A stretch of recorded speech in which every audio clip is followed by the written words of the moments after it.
Bharatiya Janata party दलितों के विरोधी है, इसके पीछे क्या खास तौर से मंतव्य है आपका? देखिए, जो आयोजन हुआ है राम मंदिर भूमि पूजन का शिलान्यास का, जिसमें प्रधानमंत्री जी आए थे, उसमें महामहिम राष्ट्रपति को नहीं बुलाया गया। और ये वही भारतीय जनता पार्टी है, जब महामहिम राष्ट्रपति का चुनाव हुआ था और जब वो महामहिम राष्ट्रपति के पद पर जब उन्होंने शपथ ली थी, तो घूम घूम कर पूरे देश में योगी आदित्यनाथ जी से लेकर सारे भारतीय जनता पार्टी के नेता कह रहे थे कि देखिए हमने एक दलित को राष्ट्रपति बनाया, देखिए हमने एक दलित को राष्ट्रपति बनाया। और भूमि पूजन के मौके पे महामहिम राष्ट्रपति को नहीं बुलाया जाता। कल्याण सिंह पिछड़ा वर्ग के हैं, उनको नहीं बुलाया जाता। उमा भारती का दर्द निकल के आता है, पिछड़ा वर्ग की है कि साहब भाजपा की बपौती नहीं है राम, ये उनका दर्द छलक के आया सामने। केशव प्रसाद मौर्य जो उत्तर प्रदेश के उप मुख्यमंत्री हैं, उनको तक को नहीं बुलाया गया। तो ये मानसिकता भारतीय जनता पार्टी की दर्शाती है।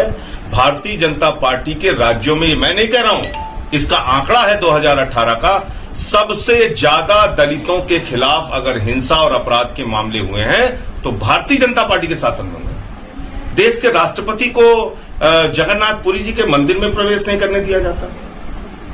तो जब ये मानसिकता अभी भी है, तो आप कैसे भगवान राम के अनुयायी हो सकते हैं, उस मर्यादा पुरुषोत्तम भगवान राम के जिन्होंने सिबरी के जूठे बैर खाए, उस मर्यादा पुरुषोत्तम भगवान श्री राम के जिनको निषाद राज ने नैया से पार कराया, नदी पार कराई, जिन्होंने बानरों की सेना लेके रावण का नाश किया।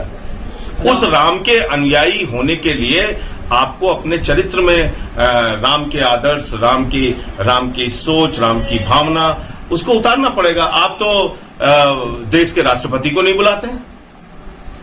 तो ये मैंने सवाल खड़ा किया था, जिससे भारतीय जनता पार्टी के नेता मैं देख रहा हूं कल से पूरी भाजपा की आर्मी और फौज लग गई है। इन बातों का जवाब क्यों नहीं देती भारतीय जनता पार्टी? जब देश के प्रधानमंत्री वहां बुलाए जा सकते हैं तो देश के राष्ट्रपति क्यों नहीं?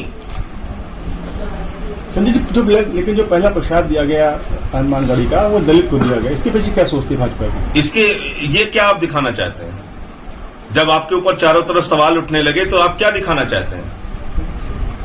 प्रसाद दे सकते हैं आप, पूजन में शामिल नहीं कर सकते, ये तो और बड़ा अपमान है।